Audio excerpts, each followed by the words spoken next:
군사 정권 아래 반항과 일탈에 목말랐던 1980년대. 만화 공포의 외인 구단을 통해 독자들에게 대리만족을 시켜준 만화가 이현세. 1978년 저강은 알고 있다로 데뷔. 1983년 공포의 외인 구단 발표. 한국 만화가 협회장 역임. 현 세종대학교 만화 애니메이션 학과 교수. 공포의 외인 구단 발표 40주년을 맞아 44년간 창작한 작품 4,174권 분량을 AI에 학습시키는 이현세 AI 프로젝트 진행. 100년 뒤에 이현세를 대신해서 AI 자체가 그때의 세상을 보고 세상 사람들하고 공명할 수 있다. 나는 죽어도 내 생각은 그러면 불멸이 되는 거잖아. 이현세 만화가에게 만화 공포의 외인 구단의 의미와 칠순의 만화가로 AI와 손잡은 이유 집중 분석합니다. 기성세대들은 만화 공포의 외인 구단을 기억하실 겁니다. 당시 청춘들은 거침없는 반항아, 까치를 담고 싶어 하기도 했고 새롭게 도전하는 용기를 얻기도 했는데요. 공포의 외인 구단을 탄생시킨 이현세 만화가 나오셨습니다. 안녕하십니까? 네. 네. 안녕하세요. 우리나라 프로야구가 출범한 지가 1982년이고요. 네네. 공포의 외인 구단이 발표된 것이 1983년입니다. 네. 야구를 소재로 한 만화를 그린 것이 프로야구 출범하고 관련이 있습니까? 굉장히 있죠. 네. 절호의 기회였고요. 우리 작가들한테는. 왜냐하면 그때까지는 한국은 모든 만화를 아동 심의에 준해서 그려야 되고요. 네. 그리고 아마추어 스포츠는 정의로움 그리고 순수함 이걸로 다 포장되어 있었기 때문에 소재가 아주 고갈돼 있었죠. 네. 근데 프로야구라는 게 나오니까 대단했죠. 느낌이 왔어요. 프로야구라는 건 구단은 사업을 위해서 구단을 만드는 거고 네. 선수는 연봉을 위해서 뛰니까요. 그렇죠. 그러니까는 모든 인간의 욕망을 다 넣을 수 있는 걸 합법적으로 네. 프로야구가 있지 않습니까? 하고 네. 넣을 수 있으니까 이건 대단한 기회였죠. 네. 공포의 외인 구단 하면은 그 삐딱한 청춘 반항아 까치 오해성입니다. 1980년대 그 민주화 열망 속에 네. 당시 이제 불의에 맞선 청년들이 많았는데 까치 생김이나 성격을 설정할 때 어떤 롤 모델이 있었습니까? 그렇죠. 뭐 누구나 그랬지만 일단은 걸림돌 투성이인 제 젊음이 일단은 모델이 됐고요. 아, 우리 연세 불만투성이었었거든요. 모든 것이 다 막혀 있으니까. 그리고 충효예라는 이 전통적 가치관의 모든 젊은이들이 숨쉬기도 어려웠을 때 네. 그때 이래서는 안 돼. 이런 일탈을 부추겼으니까 네. 대단한, 네. 대단한 모델이었죠. 네. 까치의 여자친구 엄지가 있는데 엄지는 실제로 딸 이름이기도 하다면서요. 아, 네.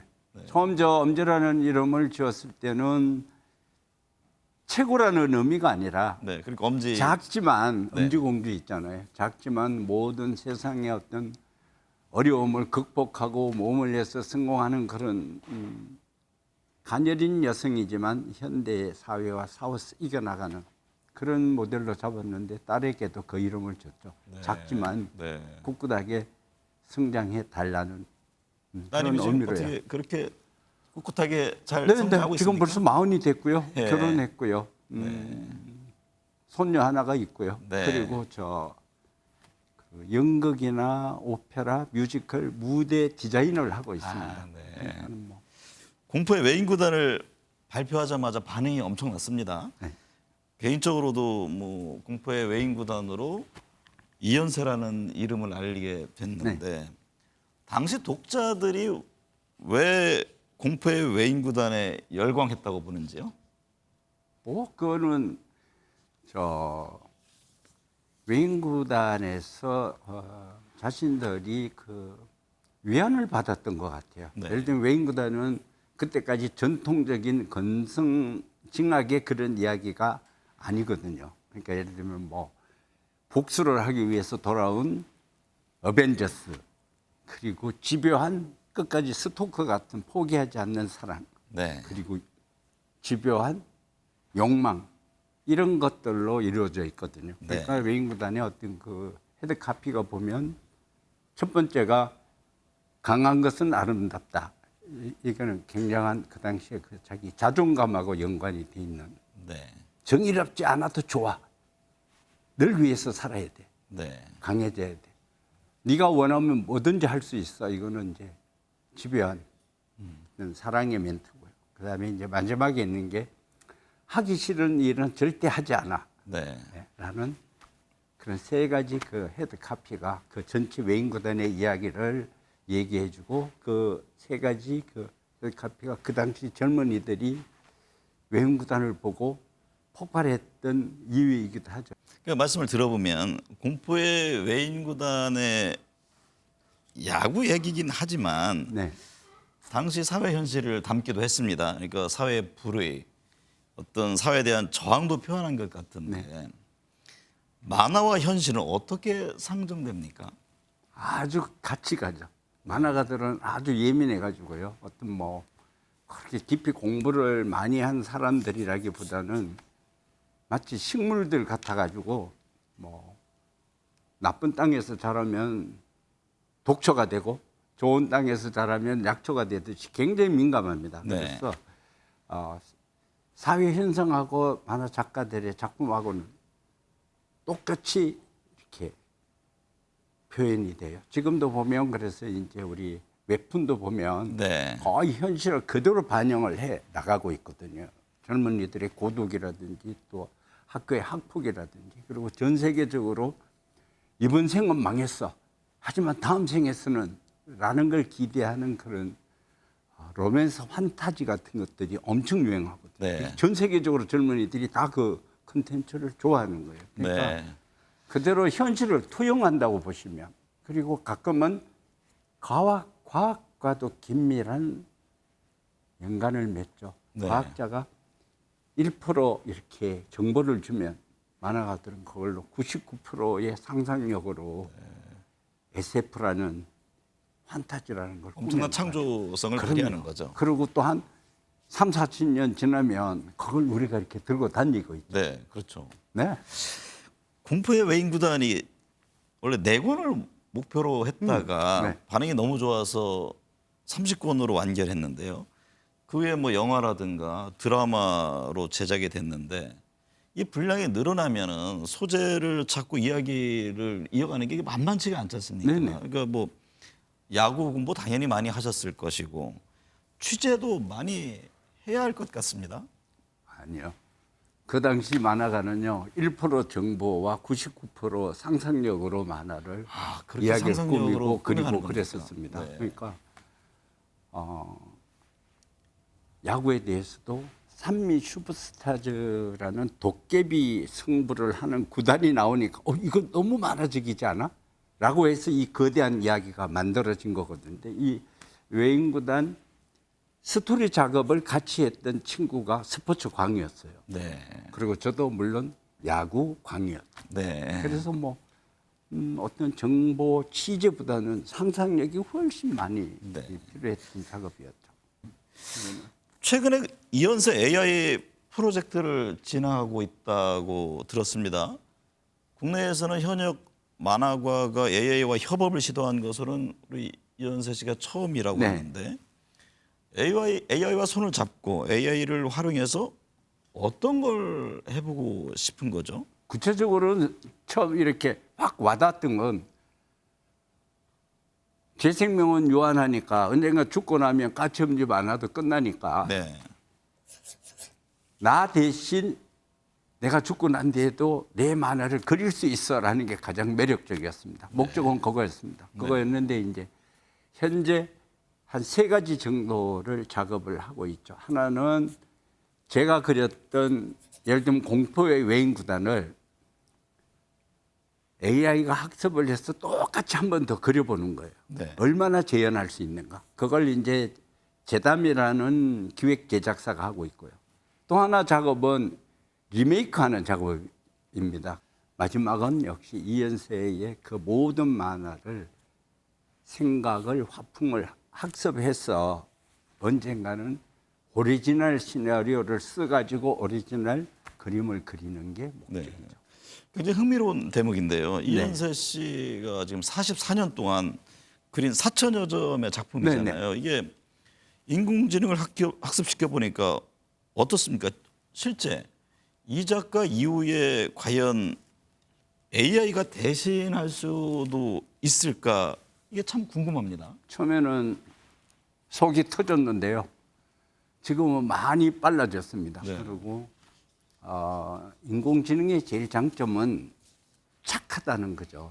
농땡이도 안 부리고 명령을 준 대로 24시간 쉬지 않고 공부해서 학습을 하려고 하는 그 기능은 정말 대단하죠. 그래서 지금 보면 기술은 있는데 IQ는 있는데 뭔가 감성이나 상상력이 부족하다.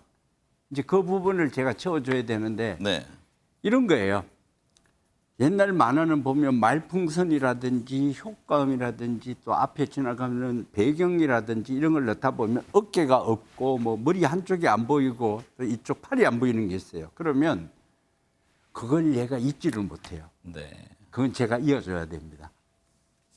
네, 그런 작업만 다 하고 나면 굉장한 작업을 해낼 거라고 생각합니다. 특히 아주 정밀성하고 노동력 네. 두 개는.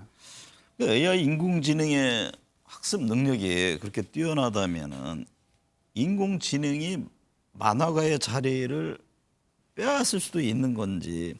최근에 챗 GPT로 이미 인공지능 창작 네. 활동을 하고 네. 있잖아요. 사람들도 챗 GPT 활용을 많이 하고 있는데 만화가가 인공지능과 경쟁하게 됐는데 그럼 어떻게 해야 됩니까? 어떻게 해서 살아남는 거죠? 네. 그래서 뭐 어떤 다른 여러 가지 이런 잡다한 그런 정보들 또 이야기 콘텐츠보다는 옛날부터 내려온 정통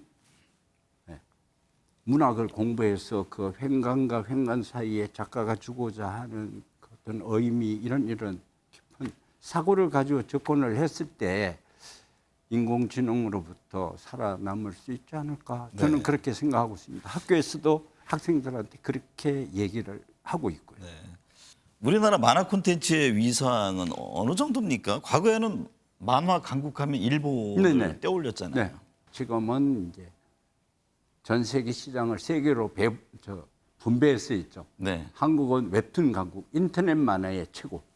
미국은 히어로 만화의 가장 강점이 있고, 일본은 여전히 망가 시장을 가지고 있고, 유럽 시장이 지금은 좀 존재감이 좀 약해져 네. 있어. 그래서 지금 현재는 한국은 인터넷 만화 그러면 최강국이죠. 그래서 저는 어디 가면 웹툰은 K를 붙이면 안 된다.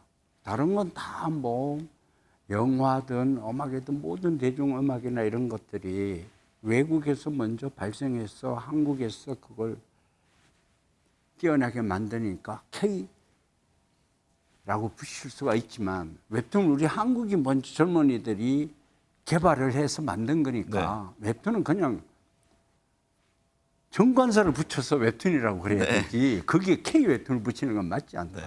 전 세계 하나의 상징이 됐다 이런 그렇죠. 말씀이시군요. 네. 곧 7순이 됩니다. 그런데도 왕성하게 현역으로 활동 중이신데요. 이 만화계라는 게 보통의 정신력, 체력으로 버티기가 네. 힘들잖아요. 네, 네. 이현세 씨만의 특별한 비결 같은 게 있습니까? 비결은 없고요. 굳이 있다면 타고난 체력도 있겠지만요. 워낙 낙천적이고 긍정적입니다. 기본적으로 성격이. 그래서 네. 어떤 근거가 없는데도 무조건 난 잘 될 거야. 이 일은 잘 될 거다라는 아주 낙천적 성격을 가지고 있고 그리고 일하는 것 자체 그 자체가 처음에도 말씀드린 것처럼 밥을 먹는 것처럼 너무 즐거운 일이니까 네. 즐거운 일은 해도 지치지 않는 것 같습니다. 네. 올해 인공지능으로 제작된 작품도 나오고 영화, 애니메이션 제작 여러 계획들이 있는데요. 이현세 하면 어떤 만화가로 남고 싶으십니까? 이 세상에서 가장 많은 이야기를 한 작가. 네. 저는 뭐 처음부터 지금까지 계속 그렇습니다. 그러니까 이야기를 만드는 힘의 원동력에는 그 욕심이 있는 것 같아요. 모든 이야기를 다 하고 싶다. 그리고 한국에서 제일 많은 이야기를 한 작가로 남고 싶다. 대신에 오게티나 이런 건 엄청 많겠죠. 매번 새로운 이야기에 도전하니까. 그래서 그런 만화로 남으면 최고다. 그러고 나머지는 뒤에 사람들이 어떻게든 저를 정리해 주겠죠. 네. 저는 정리하지 않고 그냥 갈 생각입니다. 네. 도전과 생각을 멈추지 않고 새로운 시도를 이어나가고 있는 만화가 이현세 씨를 보면서 창작, 창조의 원천인 만화가의 역할이란 이런 것이구나 생각해 봅니다. 이런 창작자의 정신이 K만화, K웹툰의 성장을 이어가는 원동력이 아닌가 싶습니다. 오늘 말씀 감사합니다. 고맙습니다.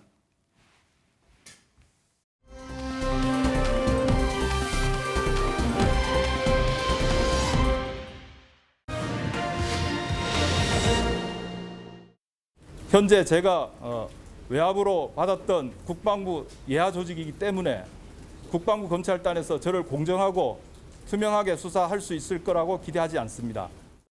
연관성이라 하면 우선은 당시 MB정부 청와대에서 함께 근무를 했었다는 것이죠. 대통령실 개입 의혹이 있기 때문에 국회 운영이 또한 역할을 해야 될 것입니다. 군인의 생명이 지금 희생된 이런 사안들까지 정쟁으로 끌고 와서는 안 된다라고 보고요. 그리고 대통령실과 정부가 개입할 이유도 그리고 근거도 없다라고 생각합니다. 네, 정치권 현안 짚어보겠습니다. 윤희석 국민의힘 대변인, 현근택 민주연구원 부원장 나오셨습니다. 어서 오십시오. 안녕하세요. 해병대고 최수근 상병 순직 사건 조사 관련한 갈등 내용부터 짚어보겠습니다. 윤 대변인님. 네. 지난 2일 해병대 수사단은 경찰에 최 상병 사건 기록을 이첩하려고 했는데 국방부가 다시 회수를 했고 국방부 검찰단은 박정훈 전 수사단장을 집단 항명 수괴 혐의로 입건을 했습니다. 이게 외압이냐 항명이냐 논란이 큰데 먼저 국방부는 왜 항명이라고 보는 겁니까? 국방부가 이 경찰로 수사 기록을 이첩하지 말라는 이첩하려고 하는 것을 일단 하지 말라고 명령을 내렸는데 네. 이 박정훈 전 수사단장이 그것을 무시하고 무단으로 경찰의 수사 기록을 이첩을 했다. 그래서 국방부에서는 그 기록을 다시 회수를 했다.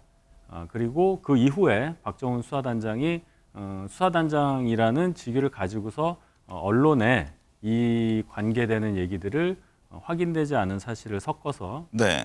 국방부와 본인 간의 어떤 갈등 이런 것을 야기를 했기 때문에 군내 기강이나 이런 차원에서 볼 때 명령에 이행하지 않는다. 그래서 항명이라고 정의를 하고 수사단장 직위에서 해제를 한 것이죠. 네. 현근택 부원장님, 그 박정훈 대령은 군 검찰의 소환 조사를 위한 출석을 거부하고 기자회견을 했습니다. 적법하게 수사에 경찰이 이첩된 서류를 국방부 검찰단이 불법으로 다시 가져왔고 또 외압의 주체인 국방부 예하 조직에서는 공정한 수사가 이루어질 수 없다는 건데 이 문제는 어떻게 지켜보고 있습니까? 일단 기본적으로 좀 아셔야 될 게 이 군에서 지난번에 이제 뭐 성비위 사건, 성폭력 사건 많이 일어나면서 네. 그 당시에 이제 수사가 제대로 안 된다. 그러니까 성폭력 사건이라든지 사망 사건은 민간 경찰이 수사해야 된다. 민간 법원에서 재판을 받아야 된다. 기본적으로 수사권이 민간 경찰에게 있습니다. 군 경찰은 어찌 보면 참고 자료, 그러니까 어쨌든 기초 조사를 해서 바로 이첩하는 게 정상이에요. 네. 근데 지금 논란이 되는 건 국방부 장관이 이첩하라고 결재를 했다는 거 아닙니까? 그래서 이첩을 시켰다는 거예요. 네. 근데 그 중간에 지금 뭐 이첩하지 말라고 지시했다는데 문서로 남긴 건 아니에요. 이제 구두로 했다는 건데 국방부 장관이 이첩하라고 결재까지 했고 이첩을 했는데 중간에 예를 들어서 뭐 대통령실이라든지 누가 관여해서 이첩하지 말라고 했다. 그러면 지금 전 수사단장 입장에서는 아니 장관이 결재했는데 당연히 이첩해야 되는데. 네. 근데 만약에 이첩한 거를 다시 가져올 근거가 있느냐? 그건 없어요. 네. 예를 들어서 그 경찰이 지금 경북경찰청인데 경북경찰청이 우리가 수사 좀 부족하니까 다시 우리가 해병대를 이첩시키겠습니다. 그거는 가능해요. 네. 왜냐하면 다시 이첩하는 가능하니까. 근데 그게 아니라 증거를 다시 가져왔다는 거잖아요. 네. 원래 수사권도 없는데 수사권 있는데 줬다는 거. 그래서 제가 보기에는 이해가 안 가고 지금 물론 이 지금 항명이라든지 지금 문제 삼는 거는 공무상 비밀 누설이라든지 직권남용을 문제 삼는 거는 사실은 이제 군 경찰의 수사권이 있는 건 맞습니다. 네. 근데 이제 국방부 지금 이제 외압의 주체를 국방부 법무관리관이 자기한테 이런 걸 빼달라는 얘기를 했다는 거기 때문에 제가 보기엔 뭐 수사심의위원회도 있습니다만 지금 전 단장 얘기도 일리는 있다. 왜냐하면 네. 국방부가 압력의 주체였는데 국방부에서 수사한다 그러면 뻔하거든요. 결과는 뻔하기 때문에 아마 이거는 제가 보기에 대통령실에서 정리하는 수밖에 없다라고 보고 네. 있습니다. 말씀하셨듯이 박대령은 기자회견에서 수사 결과를 해병대 사령관, 해군 참모총장, 국방부 장관에도 직접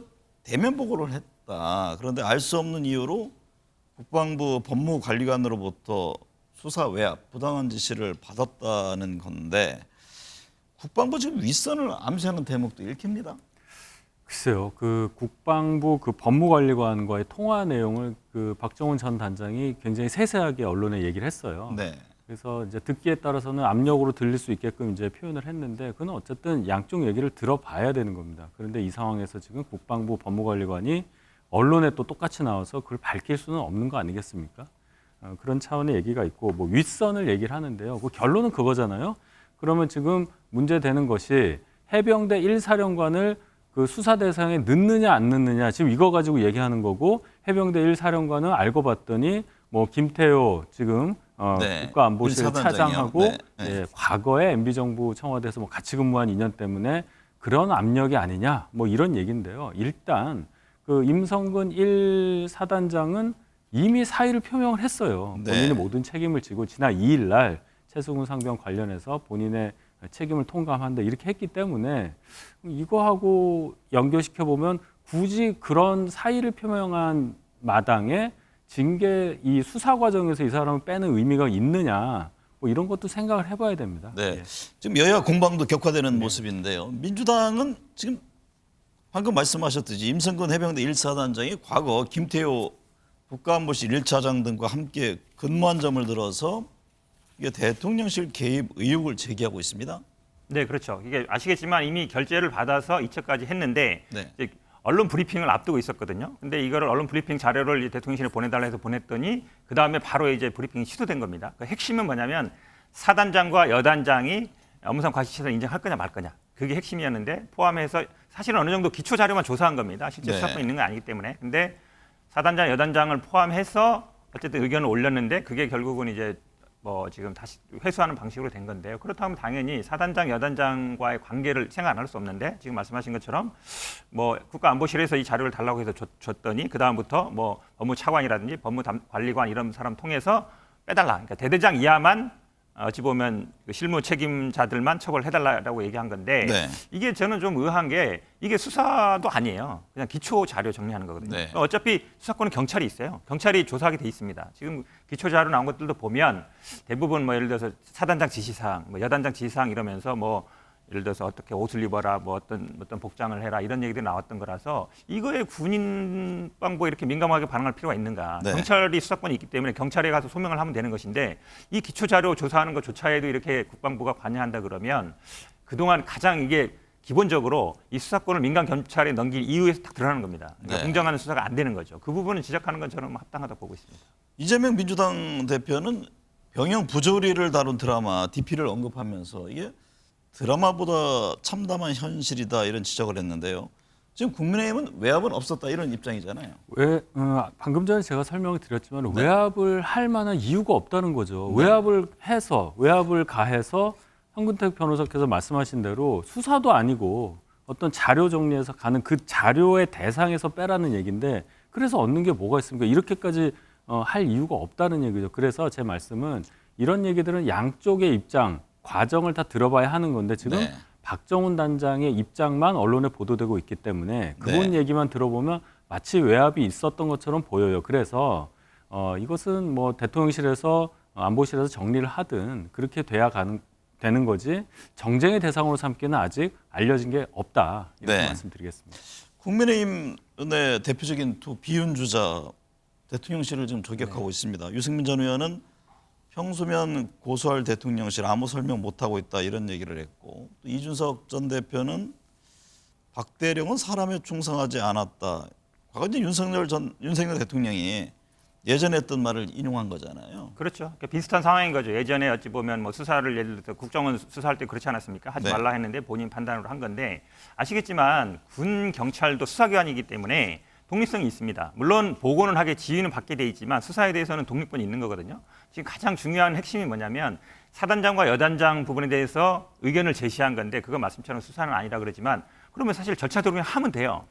이첩했고 브리핑 했으면 되는데 네. 언론 브리핑 안 하고 그다음에 이첩한 서류를 다시 가져오고 이게 자체가 이상한 거예요. 네. 기본적으로 이첩했으면 거기서 이제 수사하면 되는데 그런데 그 중간에 대통령실에 어쨌든 보고를 하고 관여했고 지금 얘기처럼 어쨌든 뭐 전화도 있었다. 지금 말은 뭐 아니라 그러지만 뭐 사단장이라든지 여단장은 약간 뭐 제외해달라, 빼달라, 대대장 이하만 해달라는 얘기를 했다 그러면 그 자체가 수사 관여되는 거예요. 그거 네. 자체가 제가 보기에 직권남용이 되는 거거든요. 근데 이 부분에 대해서는 제가 보기에 대통령실에서 해결을 해줘야 돼요. 왜냐하면 어찌 보면 지금 수사권이 있었던 군 경찰의 수사 담당자와 이제 국방부 사이에 대립이지 않습니까? 기관 네. 내의 대립이기도 하지만 수사라는 건 항상 독립성이 필요한 겁니다. 중립성이 필요하고 이 기관 내 충돌이기 때문에 이 문제를 단순히 국방부가 알아서 해라 하는 건 제가 보기에는 너무 좀 무책임하지 않나 이렇게 봅니다. 네. 잼버리 책임 공방 짚어보겠습니다. 윤희석 대변인님. 네. 한도숙 총리가 전 세계 대원들의 체류 일정을 조정해서 더 남거나 항공권 일정을 바꾸는 것과 관련해서 각 기관장 최대한 협조하라 이런 얘기를 했는데 그러다 보면 자연히 이제 비용이 증가하게 되잖아요. 이게 누가 부담하는 겁니까? 뭐 결국 예비비 등에서 네. 나가게 되겠죠. 결국 이제 국민 세금으로 한다는 이제 그런 지적일 텐데요. 이런 말씀을 드리고 싶습니다. 우리가 굉장히 많은 예산을 들여서 잼버리를 준비를 했는데 그 준비가 부실해서 160개국에서 온 잼버리 대원들 또 그 지원 인력들 이런 인력들에게 우리의 어떤 이미지를 우리나라의 이미지를 올리기는커녕 좀 훼손시킬 수밖에 없는 상황을 만들었지 않습니까? 네. 그래서 그 이후에 이제 서울로 옮겨서 어제 그래도 좋게 마무리를 한 과정인데 중요한 거는 우리가 잼버리를 했다는 것보다도 잼버리를 통해서 우리나라의 어떤 이미지를 올려서 뭐 부산 엑스포 유치 과정에도 있지 않습니까? 네. 그런 노력을 해야 되는 과정에 있기 때문에 이러한 목적 하에서 예기치 않게 예산 일부를 전용해서 쓰는 것에 대해서 과연 그렇게 비판적으로 받아들여야 하느냐 그런 네. 의문을 제가 먼저 품습니다. 물론 세금으로 나간 돈이라는 건 맞습니다. 네. 현근택 본장님, 네. 민주당은 국내에 남은 잼버리 대원들의 숙소를 지원하라는 윤석열 대통령의 지시를 문제 삼고 있네요. 물론 말씀하신 것처럼 뭐 예비비라든지 쓸 수는 있습니다. 근데 네. 이게 사실은 법적 근거가 정확치 않아요. 왜냐하면 기본적으로 숙소라든지 건 이제 본인들이 원래 부담하게 되는 거지 않습니까? 그런데 지금 문제 삼는 건 이런 겁니다. 예를 들어서 오송 참사라든지 아니면 뭐 이태원 참사 유가족들에 대해서 그 정도 좀 관심을 가져달라. 근데 물론 국제대회고 어쨌든 국가 신임 문제가 있기 때문에 예산 지원을 할 수 있어요. 하지만 그런 구체적인 어떤 근거를 마련하고 그거에 대해서 지침 같은 게 있어야 되거든요. 근데 지금은 그냥 뭐 1인 숙박비 15만 원입니다. 식비는 얼마입니다. 이러는데 실제로 그것도 자원봉사 하시는 분들은 식비 그거에 뭐 못 미치는 돈을 지원하고 있고 이러면 너무 외국에 좀 급하게 이런 분들한테 예산이 근거 없이 나가는 게 아니냐 이제 이런 지적입니다. 민주당은 뭐 이번 잼버리 파행과 관련해서 대통령의 사과를 요구하고 있는데요. 윤희석 대변인님, 국민의힘은 부실한 준비 운영 전북도를 조준하고 있습니다. 이제 끝나고 나서 결국에는 원인 책임 규명이 돼야 될 텐데 어떤 입장을 갖고 있는지요? 일단 뭐 이것을 뭐 전 정권 탓하고 뭐 그런 입장은 아니에요. 네. 저희가 정권 잡은 지 1년이 훨씬 지났기 때문에 그런 차원으로 얘기하는 게 아니라 이런 문제가 어떻게 생겼느냐를 따지다 보면 91년 잼버리는 정부 주도를 했으나 이번 잼버리는 광역자치단체 전북도 위주로 했다는 것. 네. 여기서부터 이제 출발을 해보자는 얘기예요. 그동안 쭉 전북도가 준비를 했었고 박근혜 정부 때 새만금에서 하기로 결정한 이유도 전북도에서 새만금에서 충분히 할 수 있다고 홍보를 많이 했고 그렇게 원했기 때문에 또 잘할 수 있다고 했기 때문에 쭉 맡겼던 것인데 지금까지 과정을 보면은 예를 들어서 올해 2월 현재를 보면은 이 잼버리 하기 6개월 전인데 공사 진척률이 기반공사 진척률이 5%밖에 되지 않아요. 네. 그러면 물론 중앙정부에서 예산 지원도 하고 하지만 조직위원회도 따로 있고 하지만 전북도가 실무를 맡아서 해오고 있었던 일이라는 것을 볼 때 지난 세월 동안 뭐를 했느냐는 지적을 할 수 있는 거고 네. 그렇다면 지방자치단체가 이런 큰 사업을 맡아서 할 수 있는 역량이 있느냐부터 그러면 그동안 뭐 전임 송하진 지사에서부터 김관영 지사까지 도대체 전북도에서는 어떤 일이 있었느냐, 그 많은 예산을 가지고 네. 이런 얘기를 할 수밖에 없고요. 99번의 출장이 있었습니다. 이 잼버리 관련해서.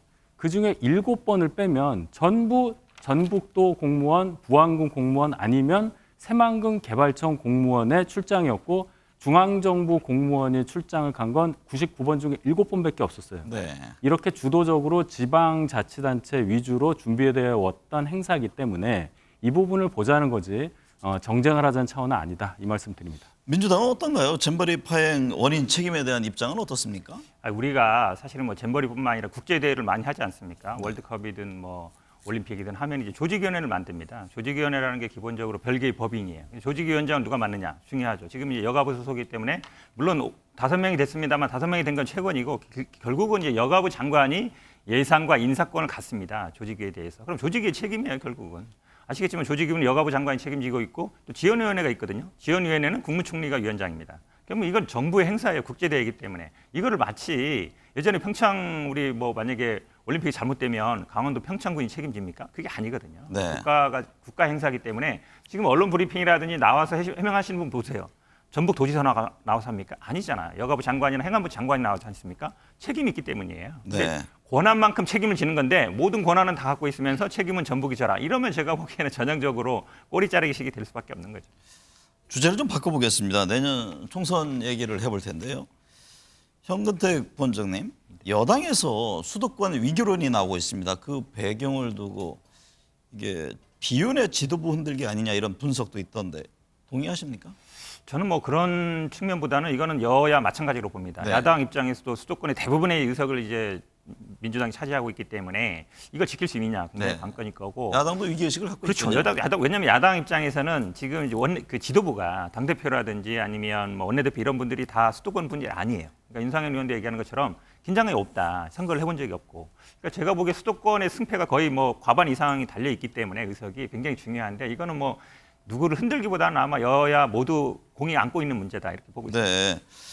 윤희석 대변인님, 그 안철수 의원은요, 뭐 인재 영입을 빨리 해야 된다 그런 입장을 냈잖아요. 네. 그 여당 안에서 실제 어떤 수도권에 대한 위기론 이것이 좀 확산되고 있는 상황입니까? 수도권 위기로는 저희가 21대 국회 이후로 계속 갖고 있는 문제입니다. 네. 수도권 121석 중에 처음에 저희 당이 17석 이겼었어요. 네. 근데 지금 뭐 보궐선거 이기고 뭐 하다가 지금 18석 돼 있습니다.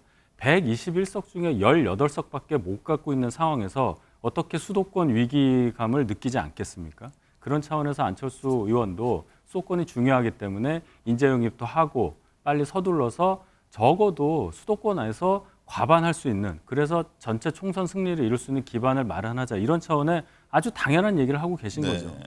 관련해서 한동훈 장관 차출론 얘기가 나오던데 어떻습니까? 이게 실현 가능성이 있는지 상황을 좀 더 봐야 하나요?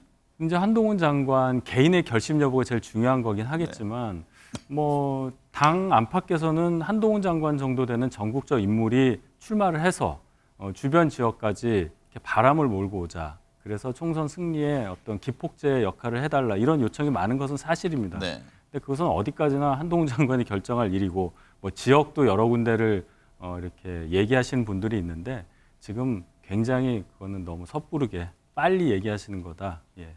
당내에서는 실제 한동훈 장관이 나오면 긍정적 효과가 훨씬 더 클 것이다 이렇게 보고 있는 겁니까? 제 개인적으로 그렇게 봅니다. 네. 예를 들어서 한동훈 장관 정도의 파괴력을 갖고 있다면 저희 입장에서 볼 때 네. 민주당에 꽤 비중 있는 분하고 예를 들어서 1대1 매치를 한다면 굉장히 큰 화제가 될 거거든요. 네. 그런 차원에서 보면은 저희 입장에서도 선거운동 할 때 뭐 같이 나온 후보들 입장에서는 굉장히 힘이 될 여지는 충분히 생각할 수 있죠. 현근택 본부장님께도 같은 질문을 드리겠습니다. 그 한동훈 장관이 만약에 총선에 움직일 경우 야당으로서는 상당히 부담이 되는 겁니까? 큰 부담은 없을 걸로 봅니다. 네. 왜냐하면 뭐 정치 이분이 뭐 그동안 법무부 장관이나 검사로서 어떤 역할을 해오는지 모르겠지만, 네. 그러니까 아마 여당 지지층, 보수 지지층의 지지세가 있지만 일반 국민들이나 좀 뭐 중도층이 보기에는 그렇게 소득이 있는 것 같지는 않거든요. 네. 근데 이제 선거는 결국은 중도층이 결정하게 됩니다. 물론 네. 뭐 지역구마다 다를 수는 있어요. 근데 일단은 정치 경험이 없고 그다음에 선거를 해본 경험이 없거든요. 그러면 본인 선거하기 좀 바쁠 것이다. 그러면 네. 이제 뭐 선거를 끌고 나갈 정도는 아닌 것 같고, 그러면 뭐 안정적인 지역구를 준다든지 아니면 뭐 비례대표를 주면서 이제 선거를 나서올 수는 있겠지만, 글쎄요, 제가 보기에는 뭐 그 정도 야당 입장에서 크게 걱정할 것은 아니라고 보고 있습니다. 수도권 민심을 가장 좀 뭐 가깝게 볼 수 있는 게 10월에 예정돼 있는 강서구청장 재보궐선거잖아요. 네. 그래서 김태우 전 강서구청장이 지금 형이 확정된 지 석 달이 채 안 된 상황에서 8.15 광복절 특사 사면 얘기가 나오지 않습니까? 그렇죠. 이거 어떨 것 같아요, 지금? 출마 수순이라고 봐야죠. 네. 왜냐하면 뭐 출마를 안 할 거면 굳이 이렇게 급하게 사면시킬 이유가 없죠. 그다음에 네. 지금 권영세 장관이 그래도 뭐 대통령실과 좀 가깝게 지내는 걸 알고 있는데 출마 못할 이유가 없다라고 얘기하고 있거든요. 물론 네. 이제 제가 보기에는 뭐 두 가지 방법이 있습니다. 당에서 공천을 주는 방법이 있고, 무소속으로 나올 그렇죠. 수도 있고. 무소속 나오고 당에서 공천을 안 주는 방법이 있는데, 뭐 저는 뭐 두 가지 가능성 다 열려 있다고 봅니다. 근데 네. 사실은 뭐 국민들 보기에도 이게 뭐 본인이 이제 뭐 공익 신고자라 이러고 있지만 여러 가지 뭐 조국 장관뿐만 아니라 여러 가지 있었거든요. 여러 가지 있었는데 그에 대해서 본인이 직을 상실했는데 그 자리에 다시 사면해줘서 다시 또 선거를 한다. 그러면은 출마를 시킨다 그러면 우리 민주당이 예전에 비판받았던 뭐 서울시장 보궐선거라든지 부산시장 보궐선거에 당원 바꿔가지고 했을 때도 엄청나게 비난 많이 받았거든요. 네. 국민의힘에서도 그랬는데 그걸 뭐라고 변명할지 저는 참 궁금합니다. 그래서 그런지 여당이 김태우 딜레마에 빠졌다 이런 기사가 지난주에 많았습니다. 딜레마까지는 아니고요. 그 사면 복권이 아직 되지는 않았지만 만약 네네. 된다 하더라도 그것은 이 공익제보자와 관련한 우리 보호, 공익제보자의 보호와 관련한 법규 미비에 대한 어떤 의미이지 김태우 전 구청장을 사면 복권시켜서 다시 출마시키라는 그렇게 생각하기는 어렵다고 봐요. 왜냐하면 아직 거기까지 나간 건 아니다 이런 말씀이죠. 그렇죠. 그렇게 되면은 예를 들어서 대통령의 사면권이 있는데 대통령이 출마시키려고 사면 복권한 거냐 이런 당연한 해석이 나오게 되잖아요. 근데 권현세 전 장관은 좀 다른 얘기를 했잖아요. 아니, 이제 경쟁력 있으면 출마를 시켜야지 되는 건 아니냐 이런 얘기를 그거는 했죠. 제가 볼 때 권영세 전 장관의 개인적인 생각인 것으로 보고 네. 그런 정치적 부담을 대통령까지 지우는 그런 일은 제가 볼 때는 안 할 거라고 저는 봅니다. 네. 민주당 얘기해 보죠. 당혁신위원회가 당대표 선거에서 대의원과 당원 똑같이 한 표를 행사하는 뭐 정확히 표현하면 대의원의 권한 축소죠. 이게 좀 그렇죠. 네. 여전히 있던데 당 지도부 안에서도 좀 이견이 지금 노출되고 있고요. 비명계라고 해야 될지 모르겠습니다. 어쨌든 대의원제 폐지는 내년 총선 끝나고 해도 될 일이다 이렇게 하고 있고 친명계에서는 혁신의 저항의 목소리가 따르는 법이다 이런 입장을 냈던데 뭐 일각에서는 그런 표현도 합니다. 이게 뭐 친명 대 비명이 아니고 혁신 대 기득권의 뭐 대결 구도 아니냐 이런 해석들도 있던데 당내 상황 어떻습니까? 복잡하죠 지금. 왜냐하면 네. 기본적으로 이제 대의원이라는 게 아시겠지만 이제 대의원은 다 있습니다. 대의원제 자체를 없애자는 건 아니에요. 국민의힘도 대의원이 있거든요. 그렇죠. 권한 축소가 맞죠. 그렇죠. 1인 1표 실현하자는 건데 지금은 이제 대의원 한 명이 당원 한 60명 정도의 권한을 갖고 있기 때문에 근데 문제는 이거죠. 대의원을 지금은 선출이 아닙니다. 선출이 아니라 지명식이거든요. 물론 추천은 받습니다만 지역위원장이 지명하는 시기이기 때문에 결국은 돈봉투 삭제도 여기서 나온 거 아니냐. 대의원들한테 오더를 내려달라고 나온 거 아니기 때문에 대의원을 1인 1표로 지역 하자는데 국회의원이 지명 이렇게 하는 사실상 형태죠. 지명이죠. 왜냐하면 네. 이제 추천을 받고 있지만 사실상 지명인데 네. 근데 문제는 이겁니다. 그러니까 왜 지금 얘기하냐고 얘기 나오지만 사실은요. 저도 이 경험을 많이 봤는데 전당대회 앞두면은 이거 전당대회 앞두고 이거 얘기하면 안 된다. 있는 룰로 해야지. 이거 지금 네. 다음에 바꾸자 이러거든요. 근데 지금 바꾸자 그러면 전당대회 이제 앞으로 멀었으니까 다음에 하자. 이런 얘기 나옵니다. 결국은 하지 말자는 얘기예요. 네. 그러니까 근데 이거의 가장 큰 기득권은 현역 지역위원장들이 갖고 있는 거예요. 네. 이게 놓치기 싫은 거죠. 제가 보기엔 그렇게 보고 있습니다. 민주당 이재명 대표는 당내 논의를 거쳐 합당한 결과를 만들어낼 것이다. 뭐 상당히 신중한 입장을 냈습니다. 윤 대변인 보기에는 향후 이 문제 어떻게 될 것 같아요? 상대당 얘기긴 하지만 네. 애초에 혁신위를 좀 비중 있는 분으로 구성을 하고 출발도 매끄럽고 했다면 지금 기존 당협위원장이라든지 현역 의원들의 기득권을 이렇게 좀 뺏는 네. 그런 혁신안에 대한 현역 의원들 또는 이 분들의 저항이 적었을 거예요. 그런데 김은경 혁신위가 아시다시피 여러 가지 문제를 갖고 있고 권위가 떨어졌기 때문에 네. 내용이 좋은 혁신안이라 하더라도 이거 결국은 의총 통해서 뭔가 논의하고 간다는 얘기 아니에요? 그럼 당연히 의원들이 받아들이기 어려울 거다. 그러면 네. 이재명 대표는 본인이 임명한 혁신위가 혁신하라고 일하라고 시켰는데 결국은 이걸 받아들여야 할지 어떻게 해야 될지 굉장히 고민인 상황이 올 거다. 그래서 애초 혁신이 출발부터 잘못한 이재명 대표의 책임도 있지 않을까 이렇게 생각해 봅니다. 내년 총선에 뛰어들 계획을 갖고 있는 두 분 입장에서도 기득권의 벽이라는 걸 상당히 몸소 체험하실 것 같아요. 네. 네. 혁신이가 던진 화두 중에 이른바 올드보이의 용태도 네네. 있잖아요. 뭐 지목된 박지원, 천정배 두 분은 즉각 반발했는데 이게 후보 경선까지 갈 수 있을까요?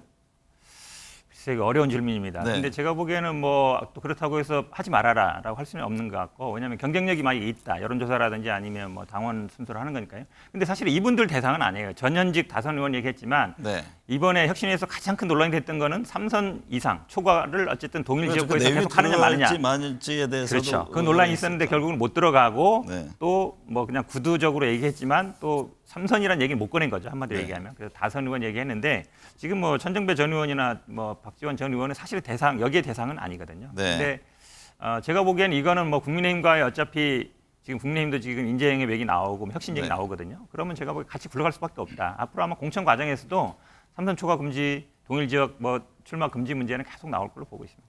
여러 이제 과정이 앞으로 진행되겠죠. 윤 대변인, 이재명 대표가 오는 17일 백현동 특혜개발 의혹과 관련해서 검찰에 출석할 예정인데요. 이제 올 들어 네 번째 검찰 출석입니다. 대장동 또 성남 FC 수사에 이은 검찰 조사인데 향후 이거 어떻게 전망하세요? 결국은 출석을 하라는 얘기는 이제 대면 조사한다는 거 네. 아니겠어요? 그 다음 수순을 생각해야 될 텐데 아마도 이제 영장 청구 단계까지 수사가 많이 진행된 게 아닌가 이렇게 생각이 듭니다. 그러면 이제 출석 이후에 어느 정도 시점을 봐서 검찰에서 준비가 잘 돼 있다면 영장 청구를 하지 않을까. 그 네. 단계까지는 가지 않을까. 그래서 회기 중이라면 뭐 체포동의안을 국회로 보낼 수도 있는 거고요. 네. 이제 회기가 시작되니까요, 곧. 아마 또 그런 똑같은 일이 반복되지 않을까 하는 생각이 듭니다. 현 부원장님, 대장동과 성남 FC 관련 수사는 뭐 큰 진전이 없는 것 아니냐 이런 또 평가가 있었잖아요. 이번 백현동 관련 수사 검찰이 구속영장 청구할까요? 뭐 이것만으로 하지는 않을 것 같습니다. 네. 왜 그러냐면 지금 만약 영장 청구했다 기각됐을 경우에는 검찰 입장이 굉장히 어쨌든 타격을 뭐 받게 대북 되는데 송금 관련한 거와 저는 뭐 묶어서 같이 하느니, 할 가능성이 예, 높지 않나라고 그런 얘기 보는데 나오죠. 사실은 이 백현동 사건 같은 경우도 비슷합니다. 대장동 사건하고 아마 뇌물로 어떻게든 엮고 싶을 거예요. 그냥 돈 문제가 되니까. 네. 근데 뭐 지금 나오는 이거는 대장동이랑 비슷하게 흘러가는 것처럼 50%는 뭐 두 사람 거다. 두 사람은 누구누구다. 근데 그런 얘기 들었다는 거거든요. 그러니까 이동규 얘기랑 비슷하게 가고 있어서 네. 결국 근데 배임이라는 거는 굉장히 어려운 범죄입니다. 실제로는. 예를 들어서 뭐 누구한테 이득을 얼마 줬다 이런 식이 되는 건데 그 금액은 계산하기 나름인 거고요. 그러면 배임만 가지고 영장 청구할 수 있겠느냐 이런 문제가 되는 거라서 저는 아마 뭐 쌍방울하고 같이 청구하지 않겠나 이렇게 보고 있습니다. 한다면 국회 회기 중에 할까요? 그러니까 회기 중에 하더라도 예전에 뭐 사례를 보면 지금 나오는 얘기가 어쨌든 이재명 대표 입장에서는 난 나가겠다고 했기 때문에 네. 그걸 포기한 거거든요. 그럼 뭐 그렇죠. 시위를 한다든지 뭐 정회를 한다든지 뭐 그런 방법도 있을 것 같습니다. 네. 고 노무현 전 대통령에 대한 사자 명예훼손 혐의로 기소된 정진석 의원에 대해서 1심 법원이 실형을 선고했습니다. 여당은 이게 법원의 정치적 판결을 한 것이다 이런 비판을 하네요. 왜냐하면 그 전례와 비교할 수 없을 정도로 너무 과한 징역형을 선고했기 때문이에요. 애초에 검찰에서는 이 약식 기소했는데 이걸 정식 재판으로 재판부가 바꿔서 이것도 벌금 500만 원 구형한 것에 대해서 징역 6개월을 뭐 법정 그렇죠. 구속은 안 했습니다만은 그래서 이제 자연적으로 물론 이게 여러 가지 논란이 있을 수 있겠습니다만은 이 단독 판사가 판결을 내렸단 말이죠. 그래서 그 판사 개인의 어떤 뭐 성향이라든지 이런 것에 대해서 논란이 커지는 그런 상황으로 봅니다. 네. 이 얘기는 이게 지금 뉴스가 될 만큼 이례적이었다는 것을 뭐 여야 공히 언론에서도 다 인정하기 때문에 이게 지금도 뉴스가 된다고 보고 있고요. 네. 이런 배경을 뭐 해석하는 건 큰 의미가 없고 다시 2심에서 제대로 정당한 판결이 나오기를 바라는 그런 마음입니다. 현 부원장님, 조국 전 법무장관의 딸 조민 씨에 대한 기소를 두고 조국 전 장관이 차라리 나를 남영동으로 데려가서 고문하라는 반응을 보이자 조국이 독립운동을 했느냐, 멸문제화시키려 하냐, 이 갑론을박이 한창입니다. 그렇죠. 이게 사실은 이제 뭐 공소시효가 얼마 안 남았으니까 검찰이 판단을 해야 되는 건 맞는데 네.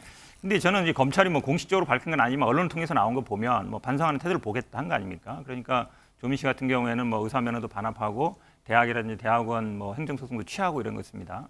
근데 검찰의 입장에서는 이런 것 같습니다. 항소심에서 조국 전 장관이 인정하는지 안 하는지를 보겠다.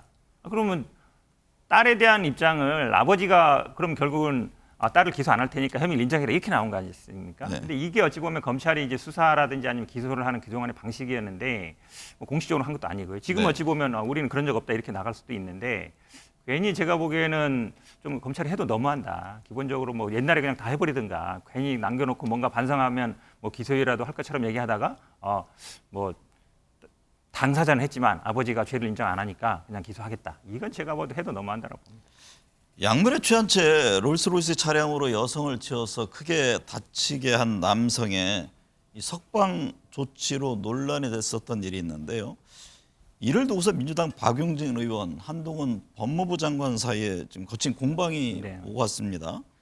호문은 박용진 의원이 열었는데 어떤 겁니까? 사실은 이제 아마 그 17시간 만에 이제 석방되지 않았습니까? 네. 보통 이제 뭐 경찰에 체포됐다가 보통 뭐 신원 보증이 이제 이건희 같은 경우는 이제 로펌 변호사가 갔던 것 같은데 신원 보증하면 풀어주는 경우 있는데 좀 이례적인 거 맞습니다. 왜 그러냐면 보통은 뭐 몇 시간 정도 있다가 가는 건 있는데 많이 다쳤거든요. 최근에 뇌사 상태까지 갔고 다시 이제 영장 청구까지 들어가지 않았습니까? 그걸 보면 처음부터 영장 청구하지 않은 게 좀 이상하긴 합니다.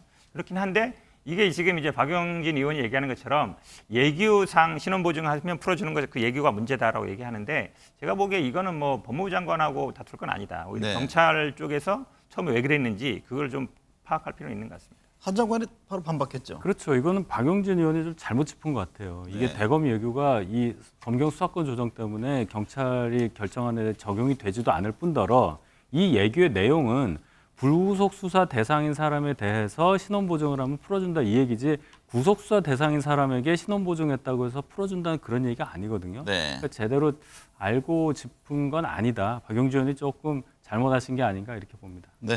오늘 두 분 말씀 감사합니다.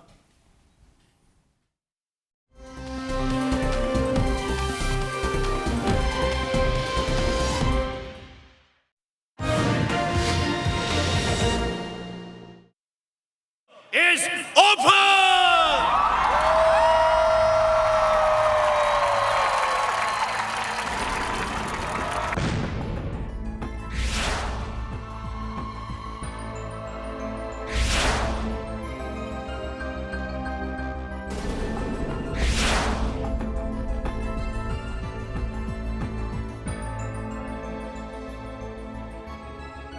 문제 해결을 돕기는커녕 도리어 문제를 더 확대시키고 정쟁의 도구로 삼는 민주당이 한심하기 짝이 없습니다.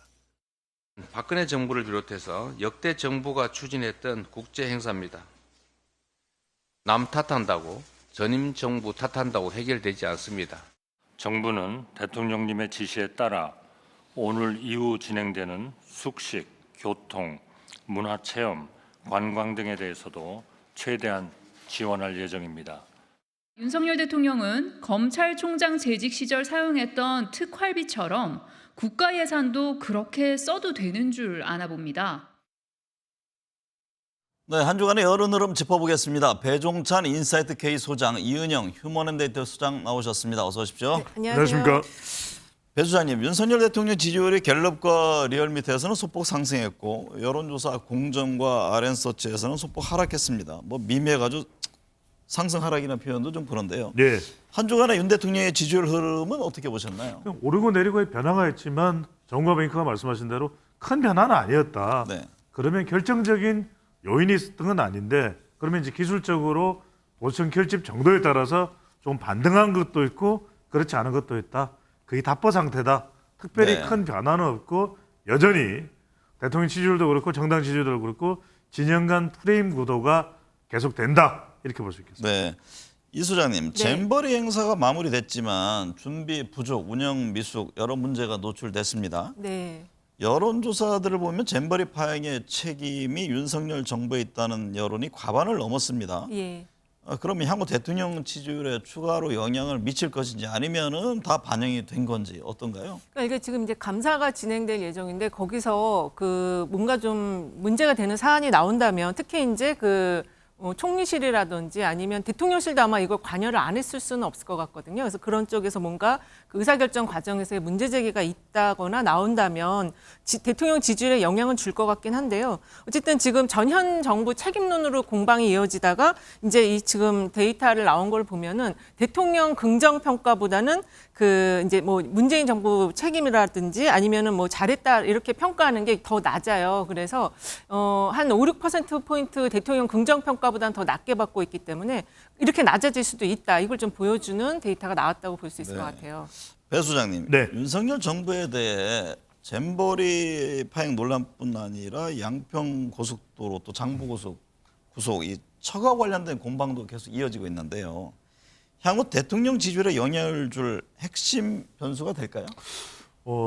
크게 되지는 않을 것 같습니다. 왜냐하면 이미 뭐 진영 간 구도 속에서 선 반영된 것도 있고 대통령 지지율에 지금 뭐 긍정 부정 이음으로 보면 외교다, 부정도 외교다, 긍정도 외교다 이렇게 되고 있는데 실제 이제 중요한 건 하반기 경제일 겁니다. 네. 지금 최근에는 외교가 순위에서 밀린 뭐 살짝 네. 밀린 데이터도 있습니다. 그러면 이제 다른 뭐 민생이다, 경제다 이런 부분이 조금 더 올라오는 경우도 있는데 그래서 결정적으로 우리가 대통령의 국정 수행에서 제일 중요한 건 경제입니다. 네. 역시 하반기 먹고 사는 문제가 어떻게 되느냐에 따라서 40대뿐만 아니라 2030 세대 취업도 중요하죠. 그 외에 뭐 주부층까지도 가계 경제를 책임지고 있기 때문에 상당히 중요할 수밖에 없다 경제인데 잼버리 사안은 그럴 겁니다. 뭐 이제 대통령의 인사권으로 조치를 취할 수 있는 부분도 앞으로 있을 테고 더 중요한 건 수사겠죠. 네. 중요한 건 이제 정치적으로 책임을 져라 말하는 내용도 있지만 더 중요한 것은 그 많던 예산이 어디로 갔느냐. 네. 사실 이게 핵심이에요. 어디다 다 썼냐 그거를. 그래서 그 불법적인 부분을 가려서 그 예산에 무단 도용 사용된 부분이 있다면 그 부분에 대한 부분은 철저하게 가려져서 처벌이 이루어져야 되겠죠. 이은영 소장님, 방금 네. 이제 배 소장님 말씀대로 국민의힘 민주당은 잼버리 부실 준비 원인에 대한 지금 책임을 두고 충돌하고 있는데요. 네. 여야는 조만간 상임위를 열어서 잘잘못을 따질 예정입니다. 네. 각 당의 이해득실은 어떻게 나타날까요? 그러니까 어쨌든 지금 아까 이제 그 많은 비용이 그러니까는 그 국가의 재산이 어디로 간 거냐. 근데 지금 운영비로 썼다라는 게 이제 뭐 나오는 얘기인 것 같아요. 그리고 이것과 관련해서 좀 주의 깊게 봐야 되는 게 외신 보도거든요. 지금 외신 보도에 따르면은 이번 그 잼버리 사태에 대한 평가를 후속 조치는 수습은 잘했지만 전체주의적인 발상이 작동됐다. 또는 그 프랑스 르몽드지 같은 경우에는 공금 횡령 의혹을 지금 언론에서 제기를 한 상황이에요. 그래서 이런 것들이 사실은 그 야당보다는 아무래도 지금 이거 여당에서 이 수습 작업을 했기 때문에 여당이 좀 마이너스 요인이 될 사안이다 이렇게 볼 수 있을 것 같습니다. 배 소장님, 정부가 잼버리의 공식 일정이 끝난 뒤에도 대원들의 숙식, 교통, 관광 등에 최대한 지원할 것이라고 밝혔습니다. 예. 민주당은 이 국가 예산은 검찰 특활비 용돈처럼 쓸 수 있는 것이 아니다라고 지적하고 있는데 이에 대한 국민 여론은 어떻게 나타나고 있습니까? 그러니까 제일 중요한 것은 뭐 특별히 여론조사 된 건 없습니다. 하지만 네. 이제 책임이겠죠. 왜냐하면은 날씨 또 우리가 또 제대로 운영을 못한 부분에 대해서 각국의 스카우트에서 예산을 책임지라 이렇게 할 수는 없는 거 아니겠습니까? 네. 이건 당연히 우리의 책임입니다. 그거는 우리가 예비비를 통해서 어떻게 해야 되는 건데 핵심은 이겁니다. 방금 전에 이제 이은영 소장이 여냐 야냐 저는 그걸 지금 따질 수는 없다고 봐요. 핵심은 뭐냐 하면은 좀 지금 현 정부의 책임하에 운영은 된 겁니다. 그 부분은 저는 현 정부의 책임이에요. 운영에 대해서는. 하지만 제가 말씀드린 건 뭐냐면 불법적인 부분. 이 예산이 지난 6년간 준비하면서 어떻게 상의됐느냐. 이 부분은 따져봐서 말 그대로 전혀 가지 말아도 될 그런 해외 출장을 갔다. 또는 화장실과 샤워실에 들여야 될 예산을 안 들였다. 흙을 더 덮어야 될 새만금 땅에 흙을 안 덮었다. 만약에 그런 게 밝혀지면 이건 엄벌백계일 수밖에 없습니다. 네. 저는 이 부분을 말씀드린 거예요. 정치적이고 운영적인 책임은 현 정부가 주도를 했죠. 근데 이 부분은 그런 책임을 져야 돼요. 하지만 이제 사법적인 책임, 불법적인 책임은 이 예산 관련되는 수사를 해서 그것이 여든 야든 현 정부든 전 정부든 가리지 말고 네. 법적 조치가 이루어져야 될 겁니다. 예산의 집중 투입 시기도 전 정부냐 현 정부냐 이 부분에 대해서도 서로 또 논란이 있던데 네. 한번 지켜봐야 할 것 같습니다. 이 소장님, 총선이 8개월 앞으로 다가온 가운데 국민의힘에서는 수도권 위기론이 제기되면서 지금 여권 내 갈등이 있는데요. 네. 하태경 의원은 일부 여론조사에서 대통령 지지율이 30% 초반대까지 떨어져 있다 그러면서 수도권에서 국민의힘 후보가 몰살할 것이다 이런 뭐 격한 표현을 했습니다. 네. 대통령 지지율과 수도권 의석수의 상관관계는 어떻습니까? 일단 이제 상관관계가 매우 깊은데 그 기준선이 좀 있어요. 그러니까 대통령 지지율이 45% 이상은 돼야 되고 그다음에 투표율이 이번의 경우에는 지금 현재 대통령 지지율이 좀 낮기 때문에 한 55% 이하가 돼야지 여당 후보들에게 유리할 것이다. 이런 현재 기준이 있는데 이거는 또 그때 가서 상황에 따라서 조금 변동은 있겠지만 현재는 이 정도 기준으로 보고 있기 때문에 여당 후보들이 이 상황이 지금 못 미쳐서 좀 어려울 것이라고 보고 있는데 역대 정권 사례를 보면은 그 MB 정권의 경우에 있어서는 그 전체 평균이 한 35%, 그러니까 30%대 중반 정도의 대통령 지지율이었음에도 불구하고 임기 말에 있었던 총선에서 152석을 확보해서 승리를 거뒀거든요. 그러니까 이때는 그때는 뭐 박근혜 전 그쵸. 대통령의 리더십 그렇습니다. 예, 미리 그러니까는 권력을 이양을 하면서 그 수평적 정권 교체라고 내부, 그러니까 여권 내부에서의 정권 교체를 통해서 이 승리가 이루어졌고요. 노무현 전 대통령도 많이 비교를 하는데 노무현 대통령도 지지가 낮았지만 그 탄핵이라는 걸 통해서 명분을 쥐고 있었어요. 그래서 분당까지 되는 어려운 상황이었음에도 불구하고 대통령을 탄핵시키는 거에 대해서 국민들이 허락하지 않을 것이다. 그래서 그 명분 속에서 결국 152석을 획득을 해서 크게 승리를 했었습니다. 그래서 가장 중요한 거는 대통령 지지율도 중요하지만 대통령이 이 어떤 정무적인 결단, 그다음에 이 명분을 쥐고 있느냐, 이가 두 가지가 가장 중요할 것 같습니다. 배 수장님, 총선에서 수도권이 최대 승부처입니다. 예. 253석 지역구 의석 가운데 수도권이 121석이잖아요. 맞습니다. 네. 민주당이 국민의힘에 앞서는 여론조사가 나옵니다만 민주당 지지세도 좀 약화되고 있는 모습이 눈에 띕니다. 향후 수도권 표심의 변수는 무엇이 있을까요? 우선 이 수도권 표심의 변수를 또 단순화해서 말씀드리기 전에 네. 지금 전화 면접 조사에서는 대체적으로 수도권에서 국민의힘이 앞서는 결과거나 비슷한 결과, 그리고 자동응답 조사에서는 더불어민주당이 또 앞서거나 또 비슷한 결과가 나와요. 그 네. 이야기는 대체적으로 보면 수도권도 그렇고 전체적으로 그렇고 자동응답 조사와 전화 면접 조사를 비교해 보면 민주당의 샤이 진보가 많이 있는 편입니다. 자, 수도권이 왜 중요하냐? 지난 2012년, 2016년, 2020년, 그러니까 내년 이전에 세 번의 이 총선에서 수도권은 민주당이 승리를 했어요. 네. 그러니까 수도권은 일단 이 민주당 성향이 강합니다. 그래서 이제 정권 심판 성격이 강한 내년에도 민주당이 유리해야 되는데 문제는 지금 일단 집권 여당인 국민의힘만 놓고 보면 대통령의 긍정 지지율이 변수입니다. 네. 그럼 야당은 무슨 변수일까요? 야당은 역대 민주당으로서는 없었던 당대표의 변수입니다. 네. 이재명 대표의 이 리스크가 지금 해소가 안 되고 있거든요. 저는 이재명 대표 리스크가 총선 전까지 그래도 어느 정도까지 말끔하게 해소되는지 여부가 더 중요한 변수가 될 거라고 보여요. 그것도 민주당 입장에서 또 해석이 그렇죠. 완전 상반되잖아요. 예, 이게 그렇습니다. 리스크인지 아니면 하나의 결집력을 좀 더 강화시킬 요인이 될 것인지 네. 어떤 분석들이 있어요? 오히려 지금 이제 뭐 구속이 되는 것도 우리는 더 나쁘지 않다고 본다. 이런 목소리까지 나오는 네. 것 같아요. 당 주변에서. 그래서 그런 상황을 지금 사법적인 리스크의 상황을 어떤 돌파와 결집에 그걸로 도약대로 쓰겠다. 이런 지금 목소리가 있는 것 같습니다. 네. 근데 어쨌든 양당에서는 인재 영입에 대한 목소리는 뭐 그건 네. 공통적으로 나오는 것 같아요. 국민의힘에서는 항상 한동훈 장관 얘기가 나옵니다. 네, 그렇죠. 이게 어떤 인물이 나와야 총선에 도움이 됩니까? 근데 국내 입장에서는 그 심평 변호사의 그 수도권 폭망론이 지금 굉장히 좀 당내의 불안감을 높이고 있는 것 같아요. 그래서 좀 좋은 인물을 뽑지 않으면 대패할 것이다. 근데 그 속에서 지금 수도권에 출마하려는 사람들이 없다. 이런 소식도 들리고 있거든요. 제가 볼 때는 그 이제 윤석열 대통령 정부 처음에 그 인사의 어떤 그 성향이 세 글자로 보도된 게 있었어요. 서육남이라고 해서 서울대에 나온 60대 남자 이렇게 그 캐릭터화 시켜서 이런 정부에 윤석열 정부에 이런 사람들이 핵심 주도권을 가졌다 이렇게 보도됐었는데 다음 총선에서는 요 서육남과 좀 반대되는 캐릭터의 인물들을 후보로 내보내야 될 것 같고 그다음에 정치 경험이 없다라는 게 이번에 그 국민들이 많이 좀 그 부분을 주목해서 보시는 것 같아요. 그래서 이 서육남이라는 이 반대 캐릭터의 정치 경험이 있는 사람이 나와야지 한동훈 같은 인물도 정치 경험이 없거든요. 그래서 그런 인물이 이제 서울에서 뭐 주도권, 그러니까 이렇게 리드를 한다 그래도 이 후보들이 그 부분을 좀 따라갈 수 있다. 그렇게 생각합니다. 배 수장님, 네. 내년 총선 인식에 대한 여론조사를 보면 뭐 조사 기관마다 정권 견제론, 정권 지지론 여론이 좀 다르게 나옵니다. 또 정당 지지율도 좀 다른 지표들이 있던데 이런 상황에서는 어떤 점을 주목해서 여론 추이를 보는 것이 좋을까요? 이게 결과적으로는 구도는 야권 유리. 네. 하지만 정당은 더불어민주당은 그렇지 않아. 이게 핵심입니다. 그러니까 대통령의 임기 중반에 치러지는 이 선거의 경우에는 정권 심판 성격이 강합니다. 정권 평가의 성격이. 그래서 지금 화면으로 보시는 그래프를 보더라도 푸른색 부분을 보면 이건 이제 야당입니다.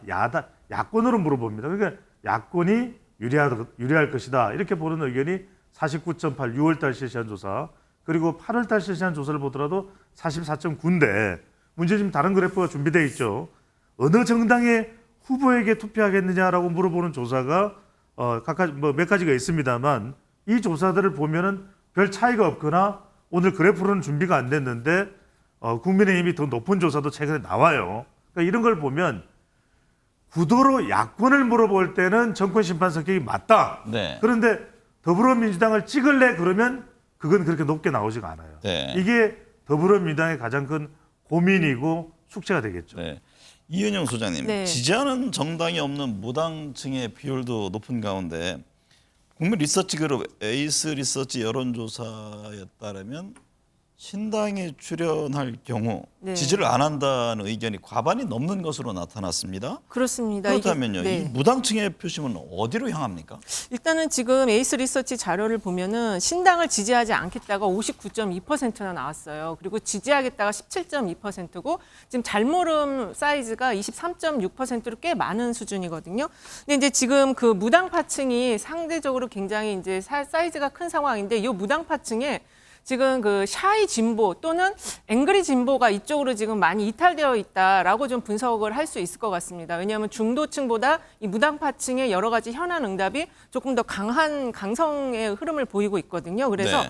이게 자칫 잘못하면은 지금 이 무당파층이 이 그 신당을 지지하지 않는다는 거 안에는 그 속에 있는 샤이 진보나 이런 층이 민주당을 지지하는 흐름으로도 이동할 수 있다라는 거를 우리가 조금 주의 깊게 봐야 될 것 같습니다. 네. 배 소장님, 네. 해병대 고 최수근 상병의 순직 사건 조사를 놓고 여야 공방이 이어지고 있습니다. 민주당은 은폐 의혹을 비판했고 국민의힘은 외압이 없었다 이렇게 반박하고 있는데요. 여론은 고 최수근 상병의 순직 사건을 어떻게 바라보고 있습니까? 저는 내용을 볼 것 같아요. 이게 네. 제가 정치적인 성향을 완전히 빼고 국방부 대변인과 국방부 출입 기자들의 기자회견 1시간을 거의 두세 번 제가 들으면서 분석을 했습니다. 이게 뭐냐면 박정훈 전 해병대 수사단장을 집단 항명 수괴 혐의로 보직을 해임시킨 것은 내용이 아니라 일단은 절차 부분입니다. 그러니까 이제 국방부 장관이 명령을 내린 겁니다. 뭐 중간 보고가 구두로 했건 문서로 했건 어쨌건 국방부 장관이 이첩하지 마라. 이 부분에 대해서 이첩을 하지 마라 그랬는데 국방부 장관의 명을 어기고 한 것 때문에 일단 보직에 해임이 됐어요. 그런데 내용은 찜찜해요. 내용은 뭐냐 하면은 이 최수근 상병이 그날 이 수해복구 실종자 수색을 위한 작전에 나갔을 때 이른바 임성근 이 사단장의 발언이 어떻게 됐고 또 그것이 과했다 어쨌다 이 부분을 이제 박정훈 수사단장이 전 수사단장이죠. 수사를 한 내용. 그 다음에 이 이첩 과정에서 국방부 쪽으로부터 중간에 이제 이 말을 전달하는 과정에 누구를 빼라고 했다는 부분과 아니다. 그것이 아니라 초급 장교들이 이렇게 과실치사 혐의로 다수 들어가 있는 것은 문제가 된다. 이런 부분 가지고 논박이 되고 있거든요. 그래서 절차는 보면 거듭 말씀드립니다만 보직 해임이 된 것은 이첩하지 말라고 상관이 명령 내렸는데 이첩한 것에 대해서 해임이 됐습니다.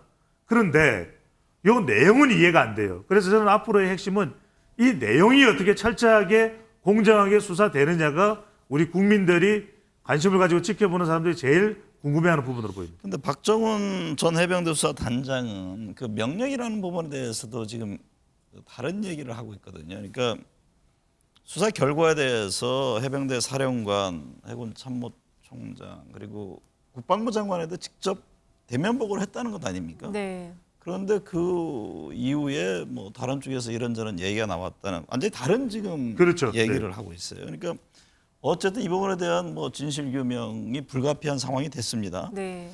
그래서 군 검찰 수사위원회에 뭐 신청을 하겠다 이런 입장이잖아요. 네. 그 국방부 조사는 받지 않겠다. 네. 이 결과에 따라서 정치권에 미칠 파장은 어떻게 보십니까? 일단은 그 박정훈 전 수사단장의 그 인터뷰를 보면은 그 진정성이 굉장히 묻어나거든요. 네. 그래서 고 최수근 사병의 순직 사건에 대해서 억울함이 없게 하겠다. 그 진정성 속에서 이제 굉장히 대통령도 이거를 남김없이 의혹을 남김없이 수사를 하라고 했기 때문에 수사를 한 겁니다. 그리고 수사 과정에서 보니까 사실 최수근 사병만 순직했지만 7명이 물에 들어가면 안 되는 상황인데 들어가서 큰 사고를 당할 뻔했던 것도 밝혀졌던 거거든요. 그래서 어쨌든 지금 이 과정은 어쨌든 국방부와 대통령실 안보실까지 지금 연계되는 이 속에서 사법적인 어떤 대응을 해야 되는데 네. 굉장히 어려워 보이지만 증거들이 지금 다 물증 형태로 다 보고 문서들이 남아있기 때문에 결국에는 그 박정훈 수사단장이 좀 유리하다고 표현하면 좀 뭐하지만 어쨌든 좀 그런 결과를 갖게 되지 않을까 이렇게 좀 생각이 들어요. 배 주장님, 민주당 네. 혁신이 10일로 활동을 조기 종료했습니다. 근데 한 여론조사를 보니까 응답자의 64.1%가 부정평가를 하는 것으로 나타났는데 이게 혁신이 활동, 이게 민주당 지지율, 향후 총선 전략에 어떤 영향을 줄까요? 그 지금 종료가 됐거든요. 네. 그러면 종료되기 전에 혁신이 활동에서 지지율이든 당의 이미지든 경쟁력이 보탬이 되었어야 되잖아요. 저는 그러니까 이게 만시지탄입니다. 지금 그래프 좀 바로 보여주십시오. 지금 이건 부정평가를 볼 부분이 아니라 이게 미디어 토마토 조사인데 긍정이 22.4예요. 네. 이 조사에서 더불어민주당 지지율의 절반도 안 됩니다. 그러니까 더불어민주당 지지층의 절반도 채 안 되는 비율 정도의 긍정을 얻고 있다.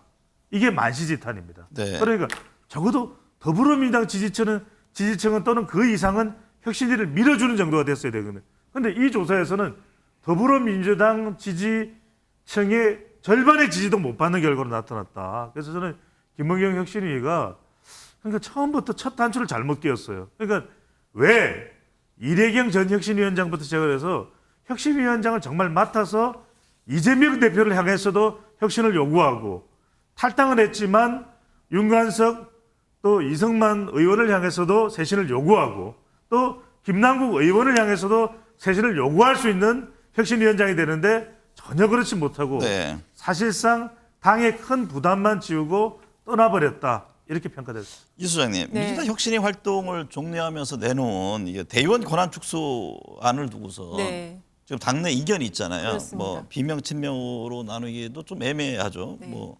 한편에서는 이게 뭐 혁신과 기득권 간의 갈등 아니냐 이런 얘기도 하던데 이 부분에 대한 여론은 어떻게 나타납니까? 일단 대의원 권한 축소에 대한 거는 일반 국민들도 이게 좀 그 비율상을 봤을 때 60대 1이면 너무 크다 이렇게 보실 것 같아요. 네. 그리고 당원들 사이에서는 김은경 혁신이 자체가 동력도 상실하고 뭔가 그 핵심적인 의제 설정을 하지 못했다는 비판이 있지만 그래도 어느 정도 그 당의 모든 그 과제들을 종합 선물 세트를 내놨다 이렇게 좀 평가를 하는 것 같고 청원율도 지금 굉장히 높은 걸로 나타나고 있습니다. 네. 그래서 이게 어쨌든 당내에서 대의원 축소에 대한 여론은 좀 손을 봐야 될 거긴 한데 이게 이제 전당대회가 만약에 개최될 경우에 그 누가 당대표가 될 것이냐 그 싸움으로 이어지면은 이 친명 비명 갈등이 굉장히 격화될 수가 있죠. 네. 배 수장님, 네. 이재명 대표 백형동 개발 사업 특혜 의혹과 관련해서 17일 검찰에 출석하는데요.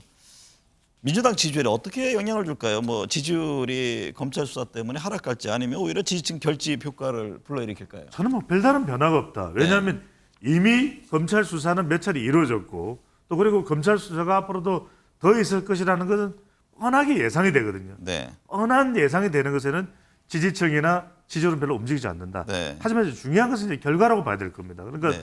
자꾸만 이재명 대표에 대한 뭐 퇴진설이 나오는 큰 이유 중에 하나는 이게 수사를 받는 것보다는 10월에 나올 이 재판 공직선거법 관련된 1심 선고 이런 내용이거든요. 왜냐하면 검찰과 관련된 부분은 오히려 지지율의 변화가 없거나 또 어떤 상황에 따라서는 지지층들이 결집할 수도 있습니다. 네. 중요한 건 이제 검찰이 아니라 법원의 결과가 나올 때 가령 이화영 전 부지사와 관련해서도 22일 또 재판이 재개되죠. 그때도 재판정에서 이거는 검찰이 아니거든요. 재판정에서 뭔가 결과가 나올 때는 그건 영향을 미칠 것으로 보입니다. 이은영 소장님, 네. 이재명 대표에 대한 검찰 수사 이어지고 있는데 그 여론조사 공정 조사를 보니까요. 네.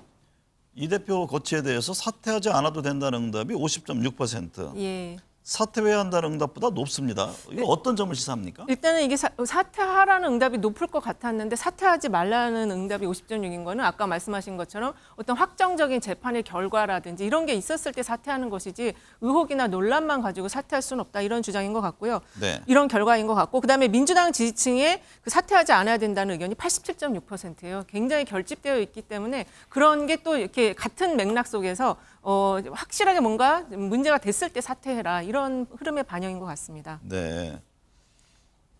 이번 한 주간 지지율 여론 어떤 점 위에서 봐야 할까요? 네, 이번 주는 16일 이동관 방송통신위원회 후보자의 청문회입니다. 네. 아주 뜨거운 여야 공방이 예상되고 있고 18일은 캠프 데이비드 한미일 정상회의 이 부분이 네. 외교 또 경제 또 일각에서 이야기되는 대로 일본의 오염수 방류 관련해서 우리 여론에 상당히 많은 영향을 미칠 것으로 보입니다. 이은영 소장님은 어떤 점을 특히 주목합니까? 역시 이제 광복절 사면, 그다음에 광복절 메시지, 그리고 이제 한미일 정상회담 이 세 가지가 8월에는 가장 중요한 이슈들인데요.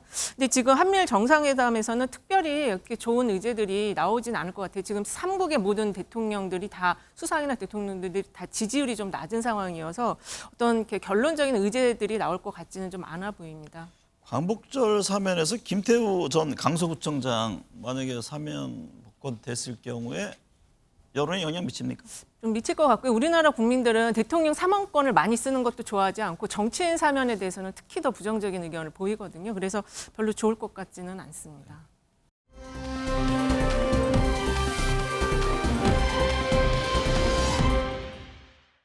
해병대 수사단의 호우 피해 실종자 수색 작전 중 숨진 최수근 상병 사건 조사와 관련한 외압 의혹과 항명 파동 논란이 점입 가경입니다. 엄격한 상명 하복의 지휘 체계가 확립돼야 할 군 조직에서 벌어진 이번 파동에서 해병대 박정훈 전 수사단장은 외압의 주체로 사실상 국방부, 나아가 대통령실까지 겨냥하고 있습니다. 안전 장비도 갖추지 않은 채 무리하게 투입돼 숨진 최상병 사건의 진실과 수사 외압 의혹의 진상은 명확히 규명돼야 합니다. 이 과정에서 국방부는 조사 주체가 아닌 수사 대상이라는 점을 직시해야 합니다. 함께해 주신 여러분 감사합니다.